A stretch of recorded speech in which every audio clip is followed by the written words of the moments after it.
नमस्कार, आप देख रहे देवभूमि समाचार। मैं आपके साथ प्रियंका मलिक हाजिर उत्तराखंड की तमाम छोटी बड़ी खबरें लेकर खबरों का रुख करेंगे, लेकिन सबसे पहले एक नजर हेडलाइंस पर। उत्तराखंड में जिला पंचायत अध्यक्ष और ब्लॉक प्रमुख के चुनाव की बारी। बीजेपी और कांग्रेस के लिए निर्दलीय बिगाड़ सकते हैं खेल। सियासी दलों को बनानी होगी मजबूत रणनीति। देहरादून के दून अस्पताल में स्वास्थ्य व्यवस्थाओं को बेहतर करने की तैयारी। मरीजों और तीमारदारों से भरवाया जाएगा फीडबैक फॉर्म। सवाल, क्या इस पहल से सुधर पाएंगे हालात? उत्तराखंड में पहाड़ से मैदान तक दिखा मौसम का कहर। प्रदेश भर में भूस्खलन के कारण 70 सड़कें बंद।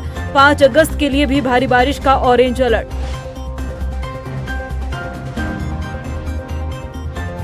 और हल्द्वानी में नकल माफिया गिरोह का भंडाफोड़। सरगना समेत 9 आरोपी गिरफ्तार।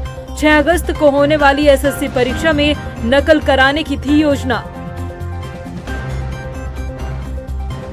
उत्तराखंड में पंचायत चुनाव के परिणाम आने के बाद अब जिला पंचायत अध्यक्ष और ब्लॉक प्रमुख पद के लिए बीजेपी और कांग्रेस दोनों ही प्रमुख पार्टियों ने कमर कस ली है, क्योंकि इस चुनाव में निर्दलीय किसी भी दल के लिए खेल बिगाड़ने का काम कर सकते हैं, जिसे ध्यान में रखते हुए सियासी दल मजबूत रणनीति बनाने में जुट गए हैं।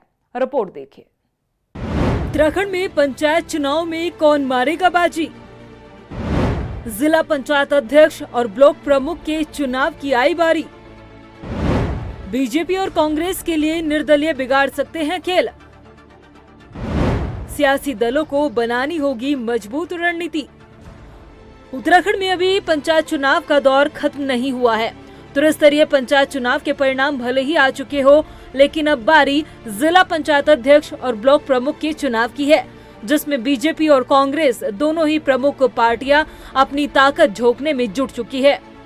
बात करें सत्ता दल बीजेपी की, तो पार्टी ने जिला पंचायत अध्यक्ष और ब्लॉक प्रमुख के पदों के चुनाव पर पार्टी समर्थित प्रत्याशियों की जीत को लेकर मंथन शुरू कर दिया है, जिसके चलते चुनाव जीते निर्दलीय और बागियों का समर्थन जुटाने के लिए बीजेपी ने रणनीति बनाने का काम भी कर लिया है। वहीं बीजेपी का दावा है कि अधिकांश जगहों पर पार्टी गाँव की सरकार बनाने में कामयाब होगी। देखिए, जिला पंचायत का अंतिम आरक्षण जारी हुआ है और 6 तारीख को जिला पंचायत अध्यक्षों का अंतिम आरक्षण यह जारी होगा।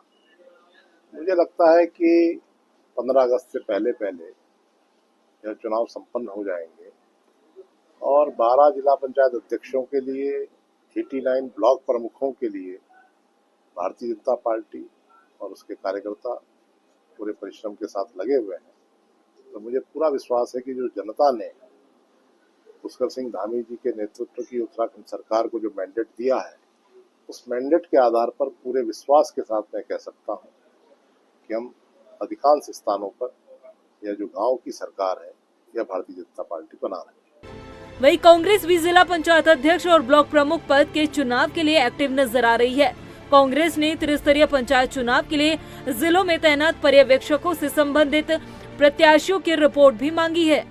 देखिए, जिला पंचायत और क्षेत्र पंचायतों के लिए हमारे पूरे राज्य के 12 जनपदों के लिए जो हमने प्रभारी तय किए थे, जो पर्यवेक्षक तय किए थे, उनको प्रदेश अध्यक्ष जी के निर्देश के अनुसार तमाम जनपदों में जाकर के तमाम वरिष्ठ नेता जो हमारे वहाँ के सांसद लड़े हुए, विधायक लड़े हुए, वर्तमान विधायक, पूर्व मंत्री, जिला अध्यक्ष और सबसे इम्पोर्टेंट जो लोग निर्वाचित होकर के जिला पंचायत के और क्षेत्र पंचायत के सदस्य चुन करके आए हैं, उनसे विचार विमर्श करके आपस में बातचीत करके क्षेत्र पंचायत प्रमुखों के लिए और जिला पंचायत अध्यक्ष के लिए पैनल्स तैयार करने के लिए कहा है। मैं समझता हूँ एक आध दिन में काम पूरा हो जाएगा और जैसे ही जिला पंचायत और क्षेत्र पंचायत के नोटिफिकेशन होगा चुनाव का, हम लोग अपने प्रत्याशियों का ऐलान कर देंगे। उत्तराखंड के 12 जिलों में 385 जिला पंचायत सदस्य जीत कर आए हैं, जिसमें अधिकांश सीटों पर बीजेपी ने बाजी मारी है। वहीं कांग्रेस ने भी अपना पूरा दमखम दिखाने का काम किया, लेकिन दबदबा निर्दलियों का रहा। ऐसे में अपना जिला अध्यक्ष बनवाने के लिए दोनों ही पार्टियों की नजर अब निर्दलीय जनप्रतिनिधियों पर टिकी हुई है। अब देखना यह होगा कि दोनों ही सियासी दलों में से कौन निर्दलियों को साधने में कामयाब रहता है। वहीं नैनीताल हाईकोर्ट में 5 अगस्त को एक मतदाता के 2 जगहों की मत सूची में नाम को लेकर सुनवाई होगी। याचिकाकर्ता शक्ति सिंह बर्तवाल ने दावा किया है कि प्रदेश में ऐसे 500 मतदाता है जिनका नाम शहरी क्षेत्र के साथ ग्रामीण क्षेत्रों में भी है। वहीं उन्होंने बताया कि कुछ प्रत्याशी ऐसे भी रहे जिन्होंने चुनाव जीत लिया है। उनका कहना है कि अब वो कोर्ट में पुरजोर तरीके से पैरवी करेंगे और नियमों के खिलाफ जीत कराए प्रत्याशियों के खिलाफ कार्रवाई की मांग की जाएगी। माननीय हाईकोर्ट में विजय नेगी हमारे अधिवक्ता हैं, उनके माध्यम से हमें सूचना मिली है कि मंगलवार को संभवतः इस प्रकरण में सुनवाई होगी, जिसके लिए हमने सभी जो दस्तावेज थे माननीय हाईकोर्ट के समक्ष प्रस्तुत हम सोमवार को कर रहे हैं। और ऐसे तमाम जो प्रत्याशियों के माध्यम से, शिकायतकर्ता के माध्यम से जिला निर्वाचन अधिकारी से अटेस्टेड होकर वेरीफाई कॉपी हम तक पहुंच रही है, हम उसे भी कोर्ट के संज्ञान में ला रहे हैं। और ऑलरेडी पहले भी हमने 15 जुलाई को 550 नामों की सूची माननीय राज्य निर्वाचन आयोग को सौंपी थी, जिस पर भी आज कार्रवाई नहीं हो पाई है। उत्तराखंड में स्वास्थ्य व्यवस्था की क्या कुछ स्थिति है, ये किसी से नहीं छिपी। कहीं डॉक्टर नहीं है तो कहीं संसाधन की कमी है। आए दिन इलाज के अभाव में कई जाने जाती है। यूं कहें कि इन अव्यवस्थाओं का खामियाजा सिर्फ और सिर्फ जनता को ही भुगतना पड़ता है। लेकिन बदहाल स्वास्थ्य सेवाओं को बेहतर करने के लिए अब कुछ जरूरी कदम उठाए जा रहे हैं। रिपोर्ट देखिए। उत्तराखंड में बदहाल स्वास्थ्य सुविधा, जनता को भुगतना पड़ रहा खामियाजा, कैसे सुधरेगी ये बिगड़ी व्यवस्था? क्या फीडबैक फॉर्म से हल होगी समस्या? उत्तराखंड में बदहाल स्वास्थ्य सुविधा किसी से छिपे नहीं है। प्रदेश में आए दिन स्वास्थ्य सुविधाओं के अभाव में होने वाली मौत के मामले सामने आते रहते हैं। इतना ही नहीं, कई जगहों पर मरीज को बेहतर इलाज के लिए शहरी क्षेत्रों का रुख करना पड़ता है, मगर यहाँ भी हालात जस के तस ही मिलते हैं। अस्पतालों में संसाधनों की कमी आपको यहाँ भी मिलेगी। कहीं डॉक्टर नहीं होते तो कहीं इलाज से जुड़े इक्विपमेंट की भारी कमी देखने को मिलती है। और इन सब का खामियाजा सिर्फ और सिर्फ आम जनता को ही भुगतना पड़ता है। न उनकी कोई सुनने वाला होता और न ही उनकी स्थिति को समझने वाला। लेकिन प्रदेश की राजधानी देहरादून में दून अस्पताल अब मरीजों और उनके तीमारदारों की इस समस्या का समाधान करने जा रहा है। उनकी सुनवाई के लिए और स्वास्थ्य सुविधाओं को और बेहतर बनाने के लिए अब आपसे फीडबैक फॉर्म भरवाया जाएगा। जी हां, देहरादून के दून मेडिकल कॉलेज अस्पताल में अब मरीजों को डिस्चार्ज के समय फीडबैक फॉर्म देने की व्यवस्था शुरू कर दी गई है। ये कदम अस्पताल की सेवाओं में सुधार और मरीजों के अनुभव को बेहतर बनाने के लिए उठाया गया है। फीडबैक फॉर्म के जरिए मरीज और उनके परिजन अस्पताल की सुविधा, चिकित्सा सेवा, स्टाफ के व्यवहार और दूसरे पहलुओं पर अपनी राय दे सकेंगे। पिछले दिनों काफ़ी लोगों से भी, इंटरनल सोर्सेज से भी, बाहर से भी पता चला, आप लोगों के माध्यम से भी पता चला कि मरीजों को कई जगह पे दिक्कत हो रही है। तो उसको इवेलुएट करके हमने एक फीडबैक फॉर्म की व्यवस्था की है, रादर एक रजिस्टर मेंटेन करने की व्यवस्था की है कि हर एक मरीज जो डिस्चार्ज होगा उससे हम उसके अनुभव लिखवाएंगे। और जो अच्छे हैं वो तो बहुत अच्छी बात है, जो ख़राब अनुभव हैं हम कोशिश करेंगे कि उनको ठीक किया जाए, ताकि आने वाले और मरीजों को उस तरह की परेशानी का सामना न करना पड़े। वहीं दून अस्पताल की इस पहल का तीमारदारों ने भी स्वागत किया है। अस्पताल में आने वाले तीमारदारों का कहना है कि फीडबैक फॉर्म के जरिए वो अपनी राय तो लिख सकेंगे, मगर उससे भी ज्यादा जरूरी है कि उस फीडबैक फॉर्म पर समय से कार्रवाई की जाए। देखो, बाकी तो डॉक्टर्स की अपनी समझ होती है, मरीज तो ऐसे आते ही हैं, अब जैसे उन्हें ठीक लगता है वैसे वो करते हैं, बस इसके ज़्यादा। फॉर्म को किस तरह से देखते हैं आप जो निकाला गया है? बस अच्छा ही होगा, जो सरकार जो कर रही है अच्छी कर रही होगी ना। हम ये चाहते हैं कि अगर हमें अच्छी सुविधा मिल रही है तो उस पर भी कार्रवाई की जाए कि बहुत अच्छी सुविधा है, धन्यवाद करते हैं उस चीज़ का, और जिस पे गलत कार्रवाई हो रही है उस पर कार्रवाई करनी चाहिए। This is good step from government and I will appreciate it. और अच्छा है, इससे क्या बोलते हैं, लोगों को पता चलेगा और डॉक्टर्स भी देखेंगे कि उनका जो वो कर रहे हैं तो लोग उसको कैसे मतलब देख रहे हैं, उनके बिहेवियर को, उनके ट्रीटमेंट को। अच्छा है। वहीं हरिद्वार के भादराबाद क्षेत्र में एक निजी अस्पताल की लापरवाही ने 2 परिवारों की खुशियों को मातम में बदल दिया। मां Ganga maternity and I care अस्पताल में डिलीवरी के दौरान 2 गर्भवती महिलाओं की मौत हो गई। परिजनों का आरोप है कि अस्पताल प्रशासन ने समय रहते न किसी वरिष्ठ विशेषज्ञ को बुलाया और न ही खुद सही से इलाज किया है। गुस्साए परिजनों ने जमकर मौके पर हंगामा भी काटा। उन्होंने खून चढ़ाया तो खून बता यहाँ के इधर वाले बता रहे हैं कि खून थोड़ा रुक के आ रहा था, कभी बंद रहा था कभी रुक रहा था। तो उसके बाद उसको थोड़े तब पैन होने लगे, धीरे धीरे पैन होने लगे और सांस हटाने लगी। तो फिर इन्होंने धीरे धीरे उसको ऑक्सीजन दी, ऑक्सीजन से कुछ नहीं आया। तो इसने मेरे पास फ़ोन किया टीनू ने कि भाई ज़्यादा क्रिटिकल है कंडीशन, तो आप आ जाओ। तो हम यहाँ पे जैसे आए, देखा पड़ोस वाले जो थे इधर उधर बेड वाले, तो उन्होंने बताया कि भाई ये तो हो गई, ये तो अपना कंडा छुटाना चाह रहे कि नहीं तो ये तो हो गई भाई, इसका तो काम हो गया। फिर उसके औरत का मतलब मृत्यु हो गई। उसके थोड़ी देर बाद दूसरे उस पे साइड में थी, दूसरे बेड पे, उसकी भी कंडीशन ऐसी हुई। उसको बाहर ले गए हॉस्पिटल में, देखा क्या उसका आधे पौने घंटे बाद उसको लाए, वो भी मृत्यु घोषित हो गई। तो अभी क्या किस तरह की कार्रवाई की मांग कर रहे हैं आप लोग? कार्रवाई तो यह है, देखो हमें इंसाफ चाहिए बस। पहाड़ों की रानी मसूरी आने वाले पर्यटक जरा ध्यान दें, ये खबर आपके लिए है। अगर अब आप मसूरी आने का प्लान बना रहे हैं तो पहले आपको रजिस्ट्रेशन करवाना होगा। बाहरी राज्य से आने वाले पर्यटकों के लिए पर्यटन विभाग ने ये नई व्यवस्था लागू की है। रिपोर्ट देखिए। उत्तराखंड की हसीन वादियों और खुशनुमा मौसम का मजा लेने के लिए हजारों की संख्या में पर्यटक मसूरी पहुंचते हैं, लेकिन पर्यटकों की बढ़ती संख्या के कारण जाम जैसे हालात कहीं न कहीं शासन प्रशासन के लिए चुनौती बन रहे हैं, जिसे देखते हुए पर्यटन विभाग ने मसूरी में रजिस्ट्रेशन की व्यवस्था 1 अगस्त से लागू कर दी है। हालांकि इस तरह की व्यवस्था यहां सिर्फ 4 धाम यात्रा में आने वाले श्रद्धालुओं के लिए ही लागू है, लेकिन अब मसूरी में भी पर्यटकों के लिए इस नई व्यवस्था को लागू किया गया है, जिससे मसूरी में आने वाले पर्यटकों का सटीक आंकड़ा मिल सकेगा और बेहतर व्यवस्थाएं की जा सकेगी। रजिस्ट्रेशन की व्यवस्था सभी पर्यटकों की सुविधा के लिए भी है और उनकी सुरक्षा के लिए भी है, और मैं बार बार ये कहता रहा हूँ कि सुरक्षा हमारे लिए सर्वोच्च प्राथमिकता है। उसी को ध्यान में रखते हुए सभी प्रकार के प्रावधान किए जा रहे हैं, व्यवस्थित किया जा रहा है। चलिए आपको ग्राफिक्स के जरिए समझाते हैं कि कैसे आप अपना रजिस्ट्रेशन करा सकेंगे। मसूरी में पर्यटकों के लिए ऑनलाइन पंजीकरण अनिवार्य कर दिया गया है। उत्तराखंड पर्यटन विभाग की ऑफिशियल वेबसाइट पर आप आवेदन कर सकेंगे। वेबसाइट ओपन करने के बाद ऑनलाइन फॉर्म भरना होगा, जिसमें यात्रियों का नाम, मोबाइल नंबर, ईमेल, यात्रा की तारीख, यात्रियों की कुल संख्या, गाड़ी का नंबर भरना होगा।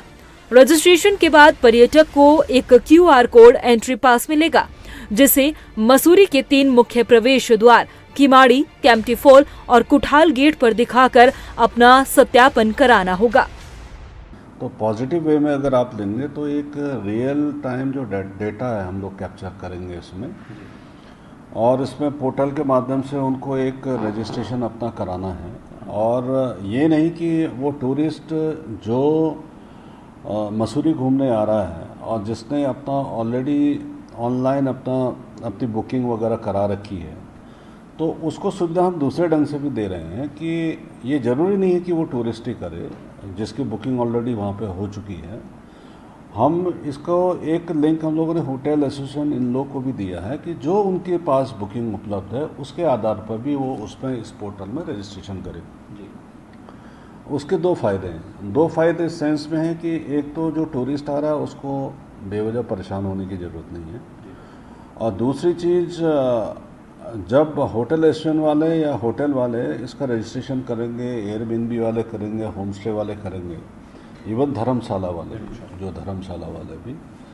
वहीं मसूरी होटल एसोसिएशन के महासचिव अजय भार्गव ने बताया कि एनजीटी के निर्देशों के बाद सरकार ने मसूरी पहुंचने वाले पर्यटकों की सुरक्षा के लिहाज से ये बेहतर कदम उठाया है।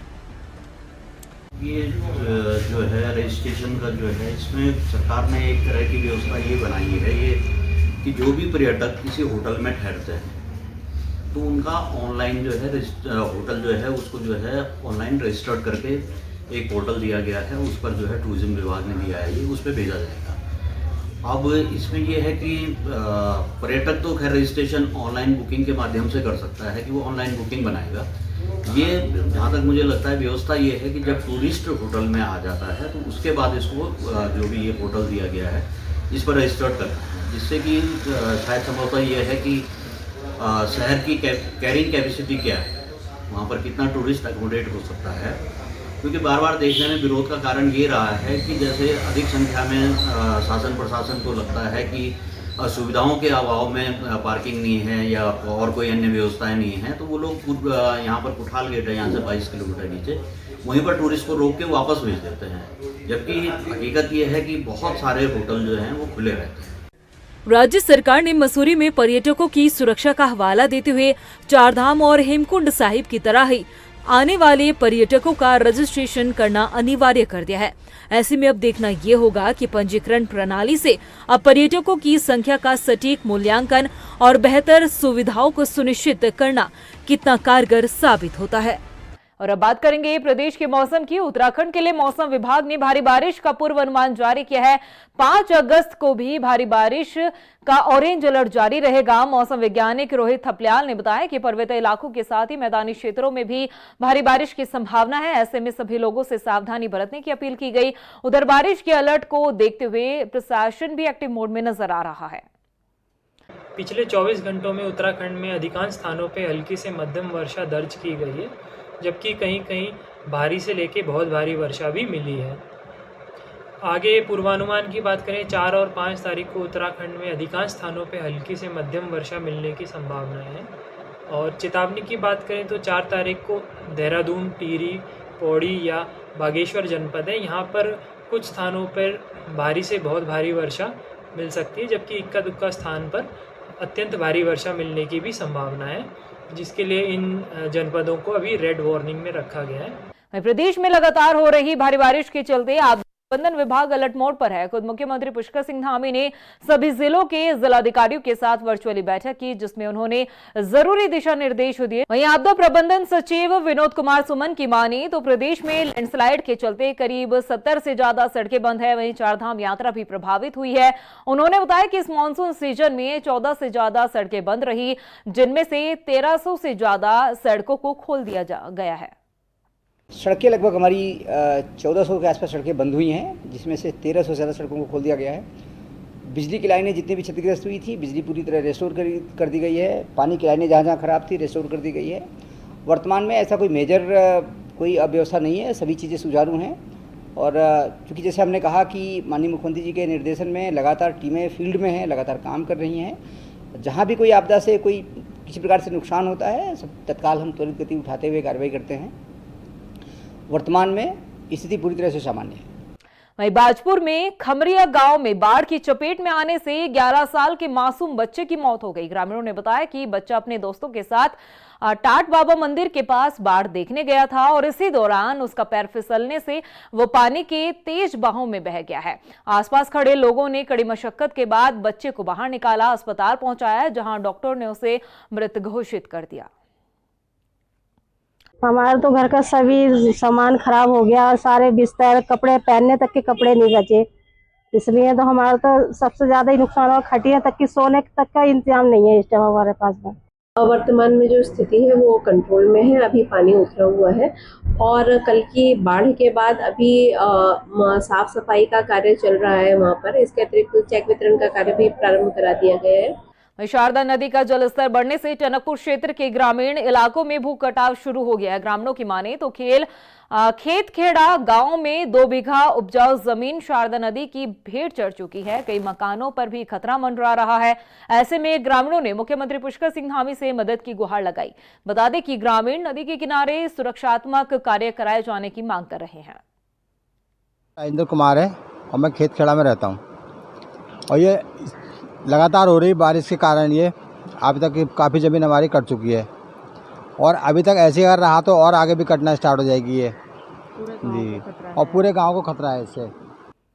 हल्द्वानी में पुलिस और एसओजी टीम ने संयुक्त कार्रवाई करते हुए एक बड़े नकल गिरोह का भंडाफोड़ करते हुए सरगना समेत 9 लोगों को गिरफ्तार किया है। एसएसपी प्रहलाद मीना ने बताया कि गिरोह आगामी 6 अगस्त को होने वाली एसएससी परीक्षा में सुनियोजित तरीके से नकल करवाने की योजना बना रहा था। उन्होंने बताया कि पुलिस ने इनके कब्जे से 2 लैपटॉप, कई मोबाइल फोन, नकदी, चेक सहित कई अन्य दस्तावेज बरामद किए। ये सभी आरोपी उत्तर प्रदेश और हरियाणा के रहने वाले हैं। पिछले हफ्ते हमें एक सूचना मिली थी कि जो एसएससी का एग्ज़ाम होने वाला है उसमें कुछ लोग हेराफेरी करने की तैयारी कर रहे हैं। इस सूचना के आधार पर जो पुलिस ने अपना सर्विलांस और जो है सीसीटीवी जो है उनको देखना शुरू किया और पुलिस को रामपुर रोड के एक होटल की सूचना मिली।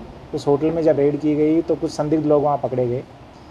इन संदिग्ध लोगों के जब पूछताछ की गई और इनकी जब तलाशी ली गई तो इनके कब्जे से जो मोबाइल बरामद हुए हैं और जो लैपटॉप बरामद हुए हैं उनमें किसी एग्ज़ाम के रिगार्डिंग कुछ चैट बरामद हुई है जिसमें कुछ अभ्यर्थियों से पैसा लेना और साथ ही एग्ज़ाम में उनकी हेल्प करने के मामले आए हैं। पचवादून के डाक पत्थर बैराज डैम के कंट्रोल रूम में मॉक ड्रिल हुई है जिसमें स्थानीय पुलिस समेत तमाम सुरक्षा दलों ने आतंकी घटना से निपटने के लिए अभ्यास किया। उधर पुलिस क्षेत्राधिकारी भास्कर लाल शाह ने बताया कि ये सब कार्रवाई इन विभागों द्वारा की जा रही है, मॉक ड्रिल का हिस्सा है जिसका उद्देश्य हर तरह की परिस्थितियों से निपटने के साथ ही मुश्किल हालातों में फंसे लोगों को बचाया जाना इसका उद्देश्य है। मॉक ड्रिल प्रारंभ की गई थी।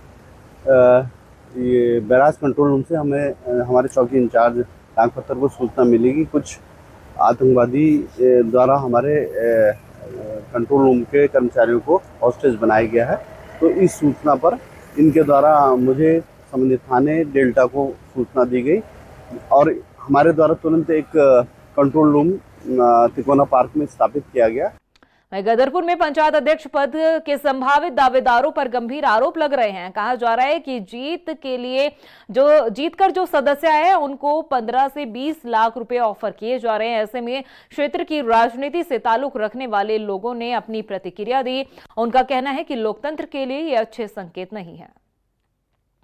ये पुलिस यहाँ देख रही, सीसीटीवी लगा, मैं इनकी इसी बातों को मैं कोई टिप्पणी नहीं करता। तो ऐसी क्या घटना हमने सामने क्यों है? वो अपनी विधानसभा की काउंटिंग के लिए आया, मैं अपनी विधानसभा की काउंटिंग के लिए आया हूँ। हम दोनों एक है, जो जीतेगा बीजेपी का है। चर्चा का विषय बनाया कि जो ब्लॉक प्रमुख को लेके अर्जुन बंड का गुट अलग है, शिवरा का गुट नहीं। अलग है। देखिए यहाँ कोई गुट नहीं है और देखो हम किसी रिश्तेदार की बिरादरी के लिए काम नहीं कर रहे हैं। हम यहाँ भारतीय जनता पार्टी को जिताने के लिए और सब लोग जीतेंगे तो उनको शुभकामनाएं बधाई देने के लिए। जो जीतेगा वो भी हमारा है, जो हारेगा वो भी हमारा है। तो लोकतंत्र है, छोटा चुनाव है, इसके लिए कोई ऐसी गुटबाजी नहीं, कोई पार्टीबाजी नहीं, सभी का। वहीं पौड़ी में गढ़ज्योति सांस्कृतिक कला मंच द्वारा आयोजित कार्यक्रम उत्तराखंड लोक नृत्य कार्यशाला का समापन किया गया। आखिरी दिन बच्चों ने खूब रंगारंग कार्यक्रम प्रस्तुत किए। वहीं आयोजकों ने बताया कि संस्कृति विभाग की नाट्यशाला में बच्चों ने प्रशिक्षित कलाकारों से अपनी संस्कृति और सभ्यता के गुर सीखे हैं। ज्योति कला मंच 19 साल से जो ये एक संस्कृति को बचाने का एक बीड़ा उठा के आज भी आगे बढ़ रहा है। तो मैं तो सोचता हूँ कि क्योंकि मैं एक संरक्षक की भूमिका में यहाँ रहा हूँ और कंधे से कंधे मिला के इन लोगों के साथ में खड़ा हूँ, अपनी संस्कृति के संवर्धन और संरक्षण के लिए हमेशा तत्पर रहता हूँ। तो मैंने तो एक ही चीज़ नोट करी कि बच्चे इस जो कार्यशाला है इसका साल भर इंतजार करते हैं, इसका इतना ज़्यादा क्रेज है। और सबसे बड़ी बात कि जो उनके गार्जियन हैं, जो पेरेंट्स हैं, वो बहुत ज़्यादा उनको सपोर्ट करते हैं और उस मंच तक लाने में उनका बड़ा हाथ होता है। प्रदेश की खबरों में इतना ही, फिर हाजिर होंगे कुछ और खास खबरों के साथ। तब तक के लिए मुझे दे इजाजत, लेकिन जाने से पहले एक नजर हेडलाइंस पर। नमस्कार। उत्तराखंड में जिला पंचायत अध्यक्ष और ब्लॉक प्रमुख के चुनाव की बारी। बीजेपी और कांग्रेस के लिए निर्दलीय बिगाड़ सकते हैं खेल। सियासी दलों को बनानी होगी मजबूत रणनीति। देहरादून के दून अस्पताल में स्वास्थ्य व्यवस्थाओं को बेहतर करने की तैयारी। मरीजों और तीमारदारों से भरवाया जाएगा फीडबैक फॉर्म। सवाल, क्या इस पहल से सुधर पाएंगे हालात? उत्तराखंड में पहाड़ से मैदान तक दिखा मौसम का कहर। प्रदेश भर में भूस्खलन के कारण 70 सड़कें बंद। 5 अगस्त के लिए भी भारी बारिश का ऑरेंज अलर्ट।